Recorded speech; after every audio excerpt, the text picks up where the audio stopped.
Welcome to the latest episode of Ed Influence. I'm Nick Mackenzie from Brown Jacobson, and today I'm delighted to be joined by Sir Chris Husbands, former Vice-Chancellor of 2 universities and now partner of Higher Futures. Thank you, Chris, for joining me today. I wanted to start by inviting you to tell me a story from your life that would give me a picture of who you are. Well, let's start with a story of sort of professional life, and we'll go from there. Although I ended up running universities, my earliest career was teaching in urban comprehensive schools. I taught history, and I can remember very clearly, I'm teaching a bottom set, and for some reason, best known to myself, the class are drawing and labelling a picture of a medieval monastery. And this kid, Mark, sticks his hand up and says, "Here, sir, what did they use for bog paper?" And I thought I know the answer to this. I did a history degree. Yeah, fine. So I said, "Well, Mark, they used leaves." And he said, "And what did they use in the winter then? Holly?" And I thought that was a really interesting comment from him, because he was somebody who was just looking at the world differently from me. I'd read the books and I thought I'd got the answer. He'd actually thought of that things from a practical point of view. And I've always come back to that story, which I've told in no end of settings. And it is a reminder that, and we might come on to this later, that when you're running organizations and then when you're operating in the education space, you're always working with people who look at the world differently from you. And you've got to spend a bit of time building an imaginative connection with people who look at the world differently. Thank you. And so could you share a story, perhaps, how you've drawn on that and used that then in your leadership? Well, I tend to I do tend to lead by telling stories. That I tell them a lot. I often find ways to diffuse challenging situations by just finding a story that I can tell, and that one comes in as let's look at this. There are different ways of looking at this problem, and I've always found it interesting when people are, and we might come on to this a bit later in terms of the sort of leadership influences on me. It's people who can set the problems that you're in a context. I frequently say that my major source of leadership advice is watching endless repeats of The West Wing, which I loved when it first came out. And there's one episode when President Bartlett, the president who's the centerpiece of the series, is going to the funeral of a former president.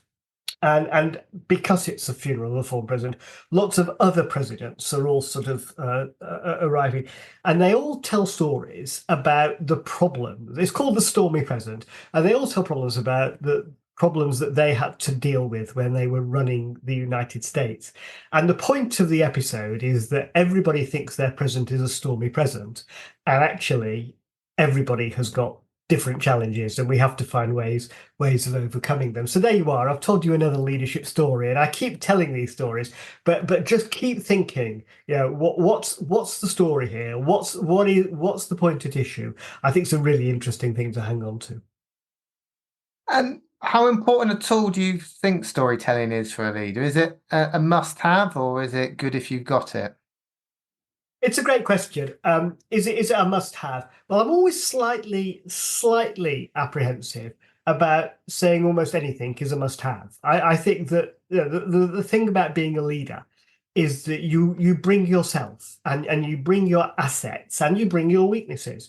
And if you're going to be remotely successful, you have to find a way of capitalizing on your strengths and finding ways, especially by working with others, that mitigate your weaknesses. So, is it a must-have? I'm sure it's not. But I find it's the way I think. I think through stories. I can do numbers. I've taught myself to do numbers, but stories is where I'm happiest. And you mentioned history, and you did. I think one of your degrees was a history degree. Have you found that useful? Because historians that have to try and be balanced and construct a broad range of views and sources, is that something that you think has influenced you? Yeah, I mean, you're going to ask me some questions about what's influenced me, and I suspect that any of us are always the least well positioned to say what has actually influenced us. We are what we are, and sometimes we're more or less reflective about that. I think about evidence. There was somebody who taught me who dinned into me that the most important question as a historian is what do we know and how do we know it? And of course, the point about historical evidence is that it's almost all misleading. Some of it is overtly misleading, some of it is unintentionally misleading. The really gifted historians are the ones who can get very, very unprepossessing evidence to tell a really compelling story. And I sort of, the history I read that I find really interesting is where people have picked up, just staggeringly complex or difficult or remote evidence and put and built stories from that. So what do we know and how do we know it? And I keep coming back to, what's the story here? What's this picture telling us? What's this data telling us? Which of the data here? Some of it's very noisy. Is that what I should be paying attention to? Some of it's not very noisy, but actually it might have more in it. So yes, I think that's right. And when you are, I don't think of myself as a historian. I think about myself as somebody who did a history degree. It's quite different. But I do. What's the story? What's the evidence? What do we need to pay attention to here? What do we need to get right? And what is less important? What can we perhaps pay a bit less attention to? So, if you're not a historian, how would you describe yourself? Well, so I had a very, very atypical. I think it was atypical. So I did a history degree. I then did a PhD in a geography department. I'll tell you the story that you might want to edit it out because it's a bit dull. I was coming to my end of second year exams and I wanted to do quite well. And there was a geography lecturer in our college. He was a historical geographer, and I thought if I went to talk to him, I could learn some technical terms like map that I might be able to deploy in my second year exams. And I did that quite well. And then he said to me in my third year that the geography department had got some PhD studentships that they handed out before finals, and history department waited till after finals. So I thought about hedging my bets, and I went off to the geography department. The most useful thing I think I got out of my PhD in the geography department is where I met my wife, but that's by the by. So I did a first degree in history. I did a PhD in geography where I got a lot of quantitative training. Struggled with that, really struggled with it, although it's come in pretty handy later on. And then, early 1980s, there weren't jobs in higher education. I got really interested in thinking about education. I became a secondary school teacher, taught in pretty challenging urban comprehensive schools. And I often say that that's when my education really began. That's when people started to tell me that what was in the books about leaves and the winter needed to be thought about quite carefully. And it was, and from there, I was promoted pretty quickly in schools. Thought I would carry on going up through the school structure, but my eye was caught after a few years with a job training history teachers. So having been a historian, having been a geographer, having been a teacher, I became an education policy wonk, and that crudely is where I've spent most of my time thinking and writing.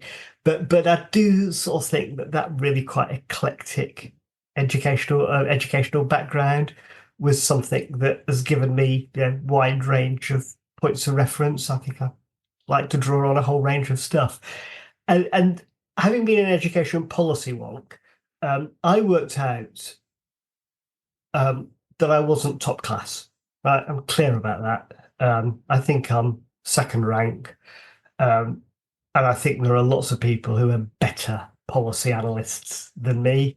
So once I found myself in higher education, thought that it was probably a better use of my skills to create the environments in which other people could do really good work. So I focused on the leadership and management track. And so I ended up running departments. I ran chunks of universities and ended up running a couple of universities.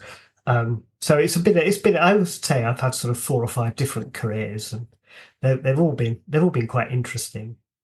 The interesting that talking about teaching and teacher education, because one of your roles was chair of the Teaching Excellence Framework, which was a new initiative, and I imagine a very interesting role to chair that. What did you? Perhaps it'd be useful if you explain, because some of our listeners may not be familiar with it, so it might be worth just a little bit about the framework. But then I'm just interested about what you learned, perhaps about leadership in yourself through doing such a complicated, and I will use the word, I imagine, having to lean quite a lot into influence, and not having that same direct control as you might have as a vice-chancellor of a university. Yeah, thank you for that. So just a word about the Teaching Excellence Framework. It was a manifesto commitment of the government that won the 2015 general election that they would establish a system for assessing teaching quality across universities. It was, and it's quite unusual because it is not an inspection based. It's just to draw in another discipline. It's a bit of an archaeological exploration that you're looking for the evidence of good teaching in other things that universities do. They advertised, I think, in the middle of 2016. It was just after I started my job at Hallam, but the task of chairing it as a part-time commitment. And I thought, well, if anybody's going to do this, I'd quite like it to be somebody I trusted. So I thought I might as well apply for it myself. And I was very surprised for a whole range of reasons that they appointed me. But our task, and we did 2 cycles, one between 2017 and 2019, and one in 2022, 2023. Every institution in the country, and that means what we would conventionally describe as the universities that we recognised Sussex, Essex, Reading, Warwick, plus the specialist institutions, so Royal College of Music, Royal Agricultural University, plus further education colleges offering HE, plus independent HE providers, some of them hyper-specialist. Every institution was assessed on the outcomes of their teaching based on a series of student metrics, and what they said about how they achieved those outcomes through an institutional submission. And it was a bit more complicated than that. And I had a very large panel, about 70 people in the first round, slightly smaller number in the second round, 2/3 academics, 1/3 students, but drawing, especially in the first version, on additional expertise from employer and professional bodies. And it was my job to reach judgments, or to steer the panel to reach judgments on teaching quality, teaching excellence in every single one of those institutions. And we were required to give them a rating, gold, silver, bronze, across a couple of criteria. There's differences in methodology for the second version. One Vice-Chancellor, and I'm not going to ever name who, phoned me up and said, we don't like anything about the TEF. We certainly don't like the fact that you've been asked to chair it. And so that was the sort of environment that we were in. And it had sharp critics. And it was my job to steer this through, to establish consensus across a very diverse panel, to reach judgments, and then quite a significant part of the job, I think, to be the face of the TEF, to talk the sector through the way that we had reached those judgments, and it was great. No, I loved it. I thought that the discussions that those panels had about what was going on, why the results were looking as they did.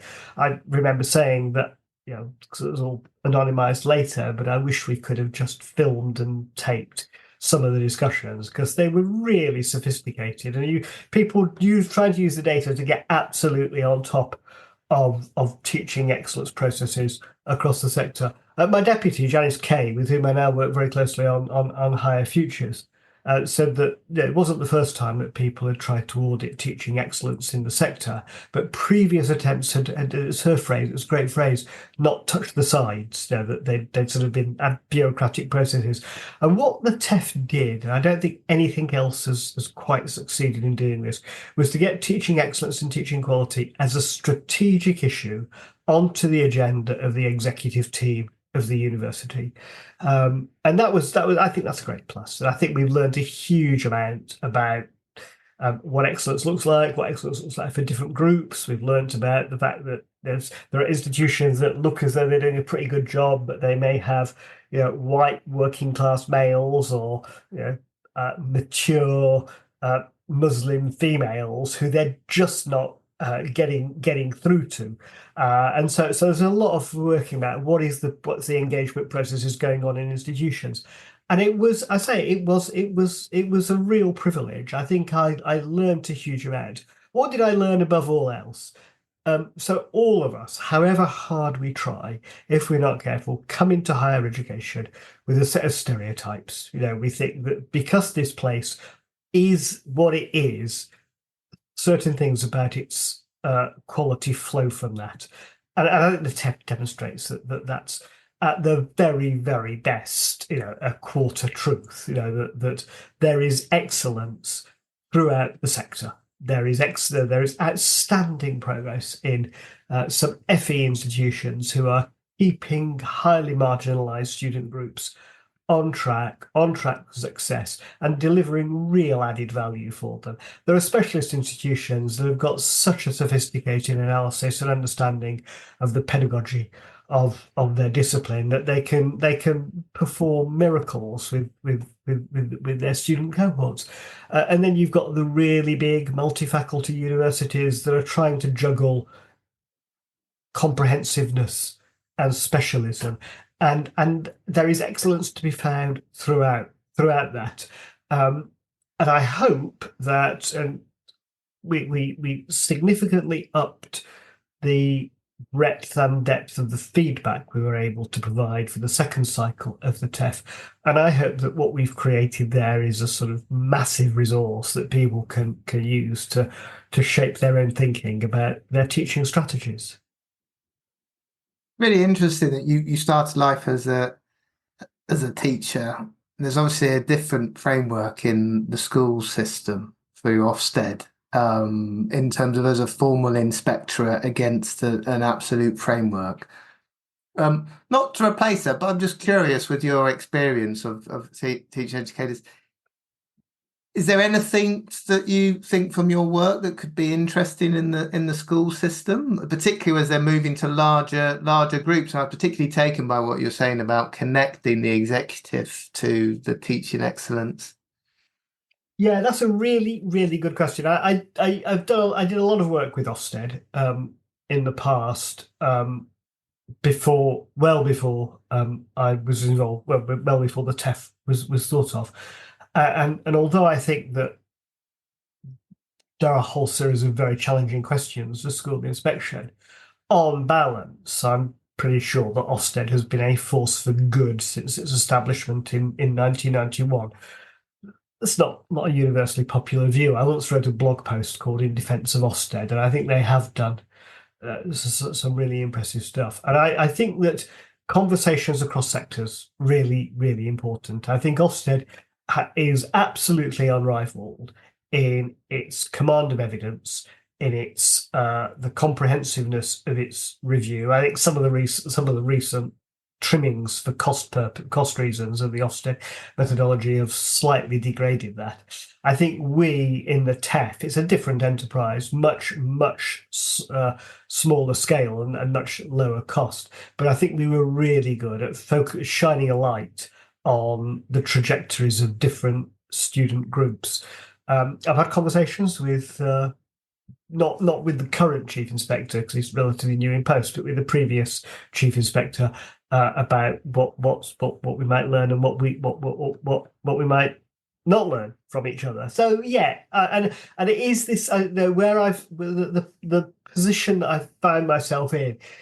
Yeah, through having run the Institute of Education, through having run the Teaching Excellence Framework, has given me an absolutely fabulous ringside seat on quality, policy, intervention, education systems, which I just think I've been really fortunate. Um, I'm curious. So, my daughter, one of my daughters, is currently really fascinated in evolution at the moment, and so I did some reading to try and better equip myself for discussions with her because I was finding myself out of my depth very, very quickly. And I came across a Charles Darwin quote that interested me, and it's not the strongest of the species that survive, nor the most intelligent, but the one most responsive to change. Yes. In the context of leadership and organizational effectiveness, does that resonate? Uh, yes, and with a caveat. Um, I've absolutely loved my leadership career. Um, some things I think I've done quite well. Some things, yeah, haven't done as well. Leadership is interesting, uh, fundamentally because it's about people. Yeah, it's about people, and people are different in they are different in motivation, experience, effectiveness, etc., etc., etc. And your job as a leader is to mobilize that. That's what the job's about. And there's a lot of flexibility there. No, nobody ever has quite um, the leadership team they'd design if they were sitting at their desk sketching it out. You work with real people. And that's really, really interesting. Flexibility is really important. I was reading something this morning that came through. I get more daily mailings than I have time to read, but there was a McKinsey leadership mailing that was talking about 21st century leadership as being about devolution, empowering, flexibility, agility. So I get all of that, and I think it's fundamentally right. I think you've got to have an underlying core of values, commitment that sits underneath it.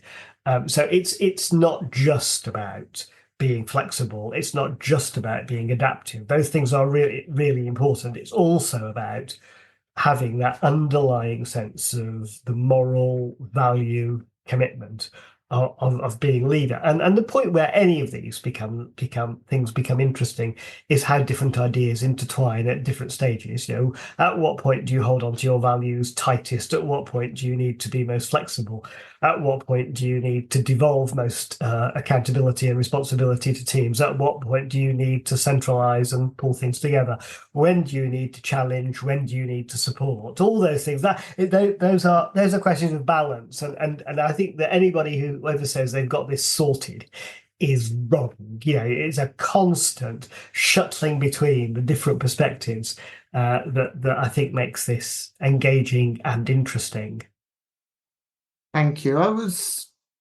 Could you share a bit about what you think you talked about values there and core key personality traits you do think are important in a leader? Yeah.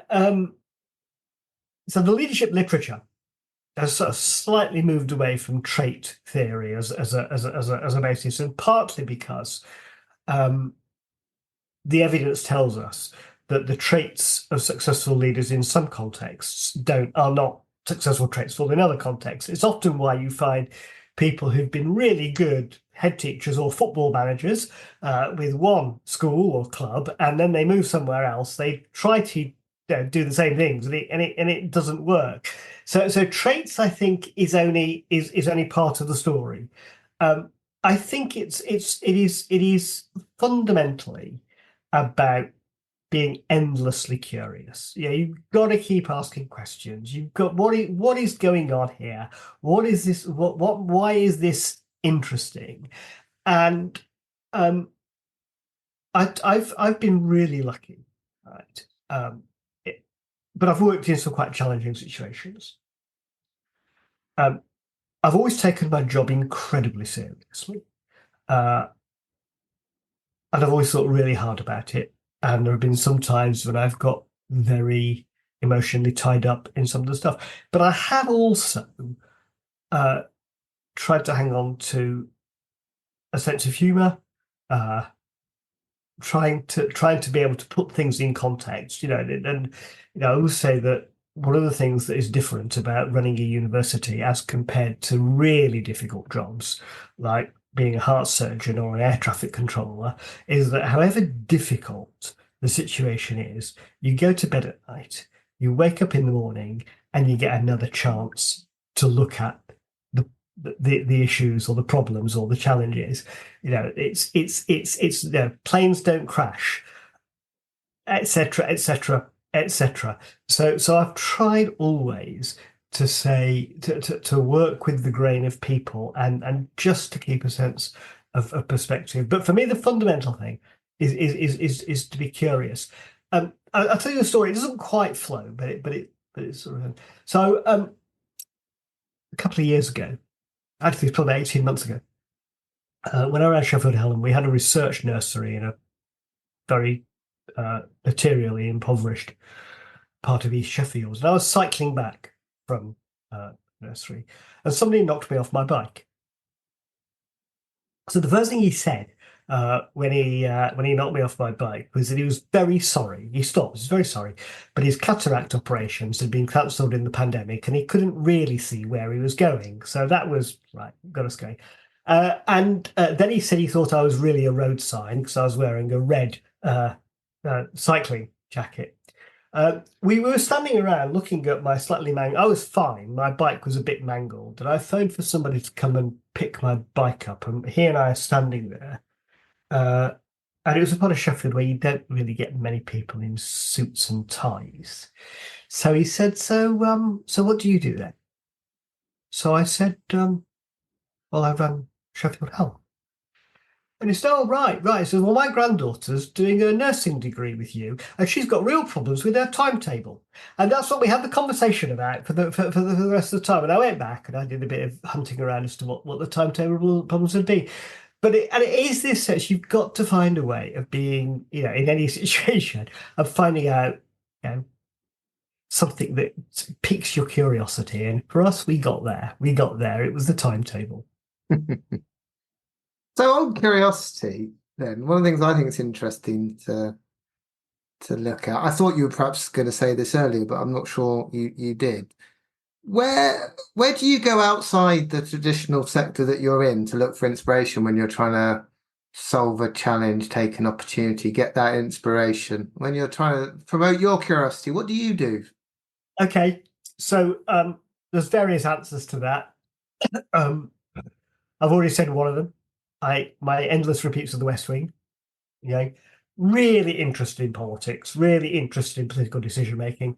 I've worked with politicians right across the political spectrum. I've got my own very strongly held political views, but I've always been able to build relationships with people of right, centre, and left. I think there are limits on that, but we'll park that. That's good. I read a lot. I talk to people a lot. I've got something. This is a podcast, not visual, but I have my little black box. My little black box is quite a big black box, but I've used it to scribble down ideas and insights and notes on leading and leadership in various sectors. And at various points, they're all indexed. So there's a little set pile of index cards on group, on team. There's a pile of index cards on coaching. There's a pile on strategy.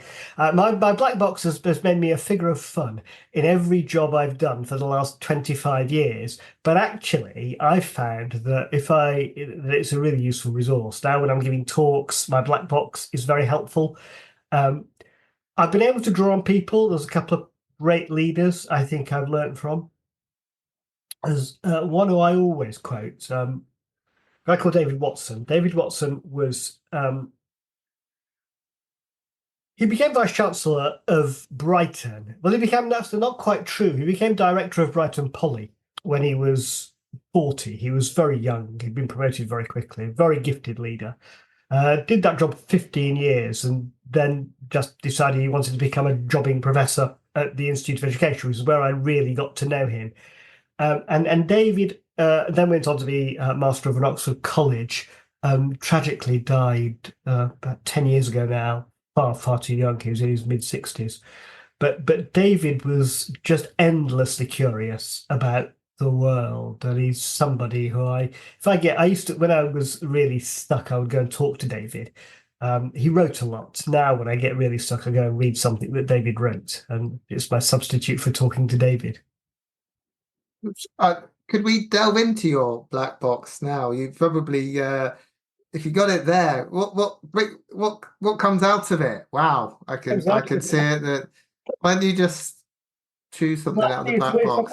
So, well, we've got, so here's heading number one is Change. So give us something from change. well, we have this little chart on decision-making biases. We have something on. I'm looking for a nice chart, really, but leading during disruption, and I write very detailed notes, but everything fits onto an index card. I'm very jealous of your black box. It looks brilliant. It's for successful meetings. Something on nice little chart there that I picked up on having better arguments. But I save these things. I print them off onto these little 6x4 index cards. And the sections are headed, there's probably about 200 of these now, but change, coaching, contexts, strategy, self, organizations, team. Some of them are my own ideas. This is one I'm particularly fond of, called purpose, people, and performance. And I always felt that those are the three things that you need to hang on to in leadership. If you have any one of those taken away, you get into dysfunctional behavior. But it's our job as leaders to think about purpose, people, and performance. What are we doing? Who are the people who are going to do it with us? How are we going to assess performance? If you only, and I'm going to run through the whole, because I've got a little party piece on this. But if you take purpose and performance without people, that produces cynicism and authoritarianism. You're only concerned about purpose and performance. But if you only think about people and purpose, you don't get the cutting edge focus on accountability and delivery. So purpose, people, and performance is my little 3-ring model of leadership, which comes out. But I'm very proud of my black box. And it is a black box, as you saw. It absolutely is a black box. It existed as a pile of index cards until about 10 years ago, and then it got into this black box. And as you saw, it was right beside my desk. It's what, if I can be stuck in a conversation with somebody, and they'll be talking about, we've got a sort of problem. I think, okay, well, I think I've got something on that. And I'll pull out, and that gets my ideas going. They're triggers. And on communication, I was just wondering, we haven't got too much longer left, actually, but I was just curious. You've had several different roles in communication. I think we probably all recognise is in a more hybrid world and this sheer amount of information that bombards us. You mentioned the however many mailings you get every day, all the various different apps and sources of information come at us. But communication within organizations, I think, can sometimes feel like broadcasting a message rather than that human two-way communication. What have you learned? What would you draw on in terms of effectively communicating with staff? Yeah, it's a great question. It's one that I've really struggled with. So when I ran the Institute of Education, I had essentially about 1,000 staff and about 7,000 students. And 1,000 staff sounds quite a lot, but it's just about enough that roughly who everybody is. And we were in a contained site in central London, so I could walk the building as I did every day, and I used to say that I was walking, trying to catch people out doing good stuff. So that was really important. When I took over at Hallam, where I had 5,000 staff and 37,000 students, I found that really, really difficult. And I don't think there's a simple answer to it. I think you've got to spend a massive chunk of your time finding ways to engage, and that means I did walk the corridors every day in different parts of the building. We ran a lovely thing called Random Coffee. Everybody put their name in a hat if they were interested, and You got matched up randomly with somebody that you had a cup of coffee with once a month. I used to say that if I didn't have a job to do, I'd spend all day, every day, doing random coffee. But that's small, but sort of builds up. During the pandemic, this is broadcast, I accept, but I was recording video every week that went out. We'd sit at home. My wife would, point a little camera at me, and I'd talk. She worked out pretty quickly that if we'd pointed the camera the other way, she'd have done it better than me. But that's by the by. Worked a lot with LGBT group, our race equality group, etc., etc., etc. But the lesson is, it's never enough. It's never, whatever you do is not enough. That you've got to, and then you've got all the formal things, because you're a big organization, you've got formal structures, formal hierarchies, and you work through them. Somebody once said to me, it was on a training program I went to, and this was actually the guy who ran BP Africa, so really, really big organization. He said that you couldn't get on top of the whole organization, but that you always got misleading messages if you relied on your direct reports. And so he said he spent his time focusing on 2 tiers down from where he was, and that for him got him enough that he felt he was getting a sense somewhere else. But it is a constant battle. I used to write a blog. I started writing a blog every week when I started. That became a bit of a struggle, actually. I'd sit down at 7 o'clock on a Sunday night thinking, what on earth do I write about? So that went down to once a fortnight. But I tried to communicate as much as I could. And one of the things I've always said this, and it's not meant to sound blowing my trumpet, but it was the best one of the lovely bits of feedback I received. It was almost at the end of my time running Sheffield Hallam, and I was doing a sort of awards for long-serving staff. We did them every year, and we gave them awards. We gave them lunch. And I sat down next to this guy, and he said, "I've been here for 30 years. So I've seen every Vice-Chancellor." He said, "I haven't always agreed with what you have done, but you've given more of yourself to this organisation than anybody else who's been in your job." And I thought that was a really, really nice thing to say. It sort of slightly brought tears to my eyes, actually, and it still does. And I think that it's back to this point that leadership is about people, leadership is about engagement, and it's not soft and soppy engagement, but it is about taking the people we work with incredibly seriously, listening really hard, and trying to engage as best we can. Thank you. Taking curiosity as a theme, what you've talked about your venture going forward. I almost wanted to ask you, what's your next career? When you said you've had about 4, I think, earlier in this, but what's on your mind this week? What are you thinking about? What's on my mind this week?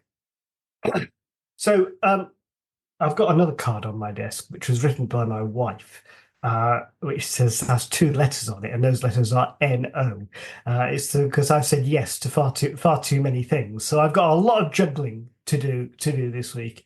I was horrified, and I was sort of terribly worried that I wouldn't have enough to keep me busy, and so I probably said yes to a few too many things. So at the moment, I've got to sequence all of this. I've got to stay on top of a number of things. So that's important.